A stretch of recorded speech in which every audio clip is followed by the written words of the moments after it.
नमस्कार, मैं हूं आकाश शुक्ला और आप मेरे साथ देख रहे हैं न्यूज टुडे भारत का खास शो मुद्दा है गर्व। एक देश एक चुनाव, यह मुद्दा बीजेपी के मैनिफेस्टो में काफी टाइम से था और अब जाके जैसे जैसे 2024 का चुनाव पास आ रहा है वैसे वैसे ऐसी खबरें बन रही हैं कि एक देश एक चुनाव की तरफ सरकार कदम बढ़ा सकती है। शायद इसीलिए जो अब विशेष सत्र बुलाया गया है, शायद उसमें इस मुद्दे को उठाया जा सकता है। और इसी के साथ यूसीसी इसी के साथ यूसीसी को लेकर भी चर्चा काफी गर्म हो गई है कि इस विशेष सत्र में उसकी भी चर्चा हो सकती है। आज इन्हीं सब मुद्दों पे हम चर्चा करेंगे। हमारे साथ चर्चा के लिए मौजूद हैं बीजेपी से अनिल गोयल जी, हमारे साथ कांग्रेस से आर के मिश्रा जी हैं, अजय सिंह जी हैं हमारे साथ और समाजवादी पार्टी से विनय कुमार सिंह बिन्नू जी हैं। आप सभी का न्यूज टुडे भारत पर बहुत बहुत स्वागत है। गोयल जी, आप मुझे सुन पा रहे हैं? फाइनल कंफर्मेशन एक कर दीजिए। हाँ, मैं सुन रहा हूँ, आवाज आ रही है। ओके जी सर, चलिए हम लोग चर्चा की शुरुआत करते हैं। सबसे पहले गोयल जी, मैं आपने जैसा कहा, आपने अजय जी की बात सुन ली। गोयल जी, अब आप अपनी बात कंप्लीट करिए। आज के विषय पर आपके क्या विचार हैं? आकाश जी, पहली तो मैं ये बात कहूंगा कि जब ये शंकाओं पर, संशय पर चर्चा होती है तो निश्चित तौर पर जब तक हमें कंफर्म नहीं पता कि क्या चीज आने वाली है, क्या चीज नहीं आने वाली बात है, और हम उस पर चर्चा शुरू कर देते हैं। पहली बात, मिश्रा जी ने ये कहा था कि लोकसभा और विधानसभा चुनाव होना एक साथ अच्छी बात है। वो तो कहा कि उन्होंने अच्छी बात है, लेकिन फिर उन्होंने समय का बीच में लगा दिया। आज तक बीजेपी ने जो भी काम करा है, हर काम पर ये कहते हैं ये समय काम अच्छा है, समय गलत है, काम अच्छा है, समय गलत है। यानी अच्छे काम का भी समय या मुहूर्त निकाला जाएगा। निश्चित तौर पर अगर कोई काम अच्छा जब भी हो रहा हो, उसको करना चाहिए, उसका स्वागत करना चाहिए, उसका अभिनंदन करना चाहिए। और बिल्कुल निश्चित तौर पर अगर सरकार ऐसा कोई प्रस्ताव लाती है तो ये पूरे देश के हित में है, उस गरीब जनता के हित में है, जिस गरीब जनता के खून पसीने की गाढ़ी कमाई को हम खर्च करते हैं चुनाव में। और जो देश 24 घंटे, हर 6 महीने बाद देश में चुनाव होता है, हर चुनाव के बाद 6 महीने बाद देश में चुनाव होता है। तो इसलिए एक साथ चुनाव होने का कभी भी आप अगर इस प्रस्ताव को लाएंगे तो वो समय हमेशा ही टकराएगा। इसलिए अगर कोई अच्छा काम हो रहा है उसका स्वागत होना चाहिए। अब उस अच्छे काम के स्वागत करने के बजाय इनके अंदर एक तरह से भय, जो डर डर की बात कह रहे हैं, इनके अंदर इतना भय व्याप्त हो गया है कि अभी प्रस्ताव आया नहीं है, अभी कोई अधिकृत सूचना नहीं है, लेकिन सिर्फ शंकाओं के आधार पर, सूत्रों के आधार पर ये इतने विचलित और बौखलाहट हो रहे हैं कि निश्चित तौर पर इनकी जो टकराहट है साफ दिखाई दे रही है। बिल्कुल अजय जी ने ठीक कहा है कि अब अगर विधानसभा की बात आती है तो ये कहां पर किसके सामने लड़ेंगे।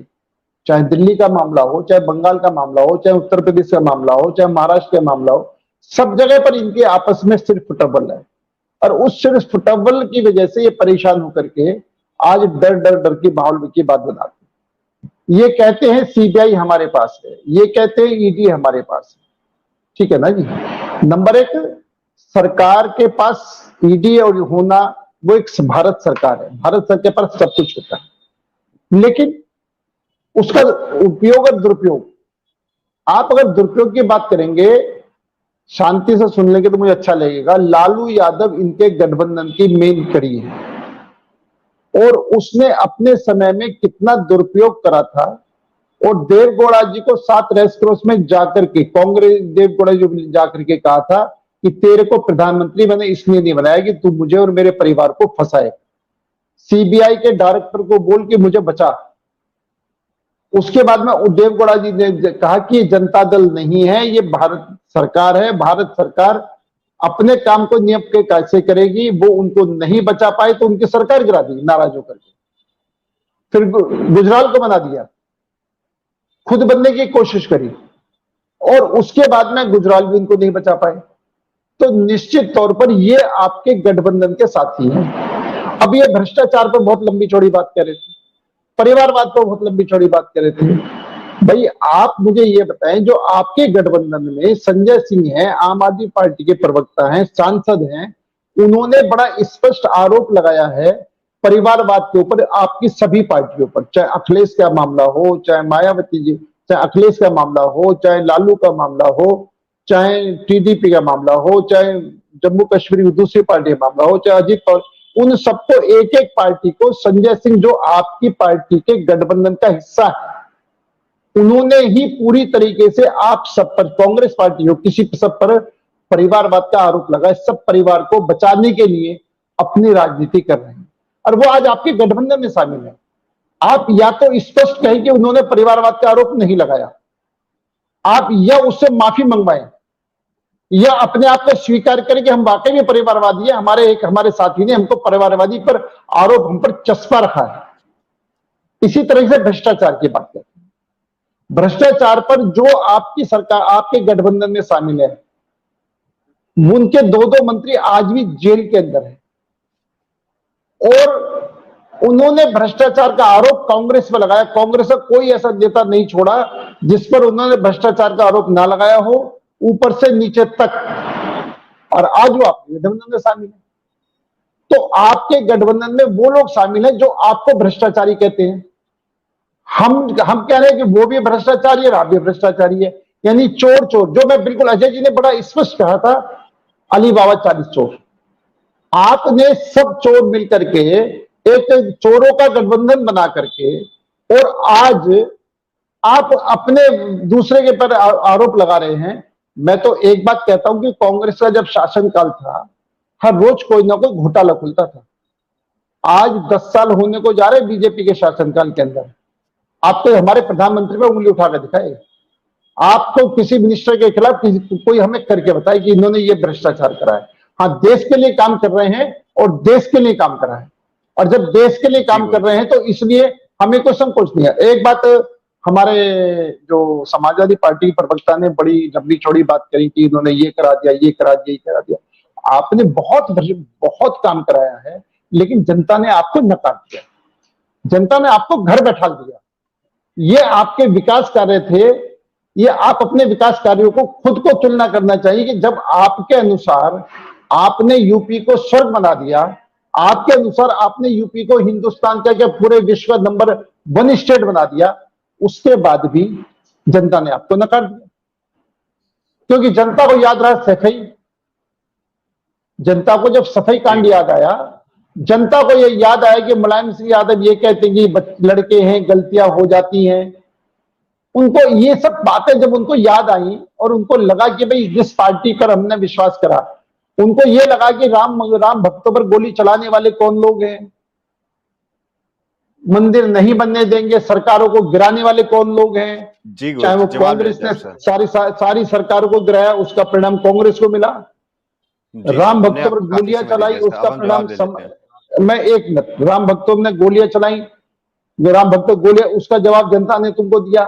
तो आज कौन से विकास की बात कर रहे हो आप? दूसरी बात क्या है कि मैं एक मंदिर से फतवे जारी तुम लोग कराते थे।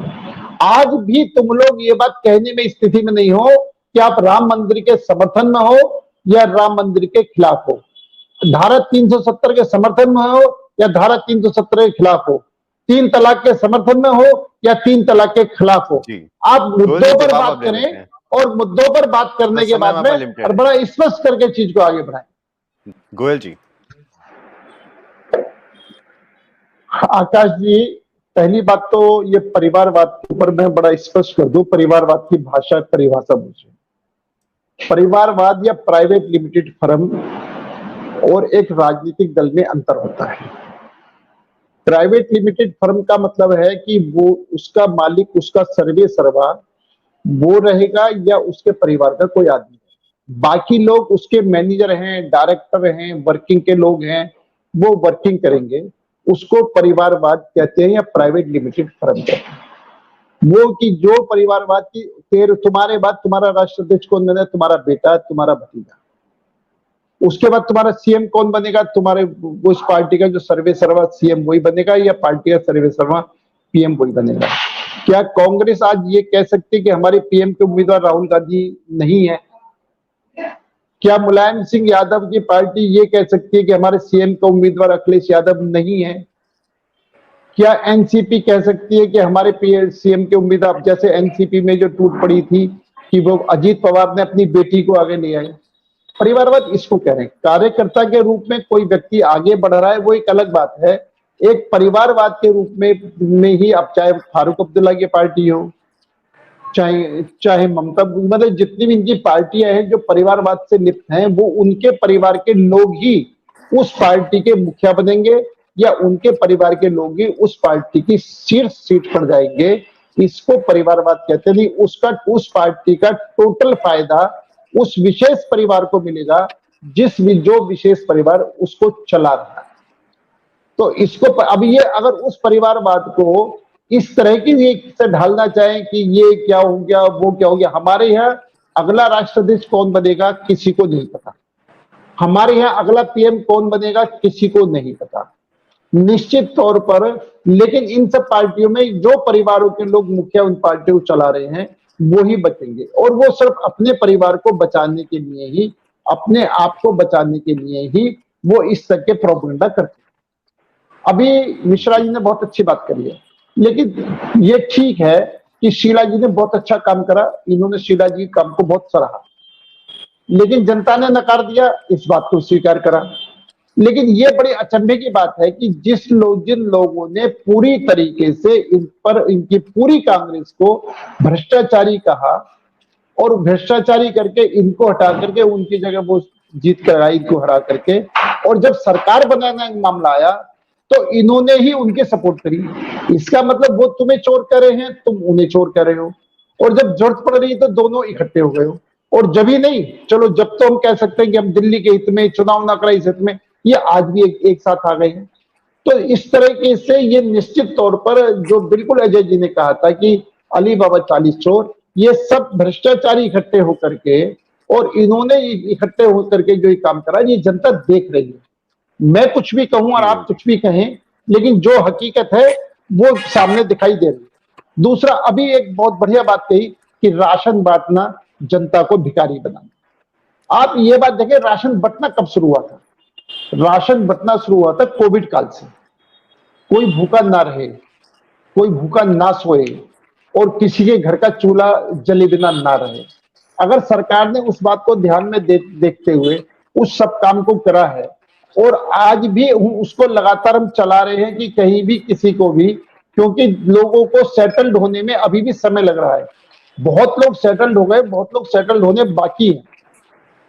तो जब उसको हम चला रहे हैं, अगर ये कहें कि एक आवाज में कि इसको बंद कर दिया जाए, अगर हम गलत कह रहे हैं तो इसकी ये आवाज उठाएं, संसद में आवाज उठाएं, विधानसभा में आवाज उठाएं, लोकसभा में आवाज उठाएं, सड़कों पर जाएं, कोर्ट में, कि ये जो जनता को भीख के रूप में दे रहे हैं इसको बंद करो।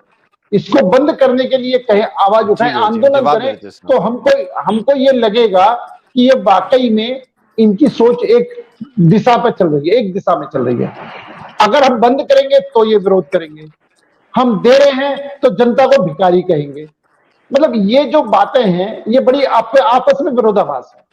दूसरा, एक और बात मैं कहूंगा, इन्होंने, मैं एक बात और मैं कह के बात खत्म करूंगा। इन्होंने कहा कि हमारा गठबंधन मजबूत है, मजबूती का गठबंधन है, और जो हमारे गठबंधन को मजबूरी का गठबंधन करें, यानी अपने आप ही, आप अगर मजबूत हैं, आपको कोई मजबूरी नहीं है, तो इस लोकसभा चुनाव से पहले क्यों गठबंधन बनाया? इससे पहले क्यों नहीं बनाया? आप जो कहते हो कि समय की बात है, मैं भी इसी समय पर आपने इस गठबंधन को इसलिए बनाया कि आपको हार का डर है, बिखर करके चुनाव लड़ोगे तो पूरी तरीके से हारोगे। उस डर की वजह से, हार के डर की वजह से आपने मजबूरी में ये गठबंधन बनाया है, और खुद चोर हो, दूसरे को चोरी का आरोप लगा रहे हो, दूसरे को चोर बता रहे हो। ये जनता सारी बात समझ रही है। जनता ये बात कह रही है, बिल्कुल समझ रही है कि एक दूसरे की विरोधी विचारधारा के लोग, एक दूसरे विरोध करने वाले लोग, एक स्टेट में एक दूसरे को गाली देने वाले लोग, अभी ममता बनर्जी इनके अंदर शामिल है, और इन कांग्रेस के अधीर रंजन जी बंगाल में ममता बनर्जी को कितना कोसते हैं, ये सब देख रहे हैं कि एक तरफ ये गाली दे रहे हैं, एक तरफ गले मिल रहे हैं। तो मजबूरी ये है कि किस मजबूरी में गाली दे रहे हैं और किस मजबूरी में गले मिल रहे हैं। तो ये स्थिति इनकी इस तरह से खराब हो रही है और ये आरोप हम पर लगा रहे हैं। हम तो ये कहते हैं कि आप हमें पत्थर भी फेंकोगे तो हम तो फूल समझ के स्वीकार करेंगे। हम आपकी जो भी बात कहोगे उसको हम जो हमारे हित में, जो देश के हित में होगी, हम उसको मानेंगे भी। हम आपके हर पत्थर के अंदर भी देश हित की कोई बात ढूंढेंगे और वो होगा तो स्वीकार करेंगे, और नहीं तो भैया हम आपकी जो भी कहेंगे हम सिर मात करके हम देश की सेवा में लगे रहेंगे, जनता की सेवा में लगे रहेंगे। जी गोविंद, चुनाव आते जाते आर के रहेंगे, मिश्रा जी। जीत हार होती जाती रहेगी। हम अपने समाज, हम देश की जनता के करने में कभी भी अपने आप को पीछे ना थे, ना है, ना रहेंगे। नमस्कार गोयल जी, नमस्कार मिश्रा जी।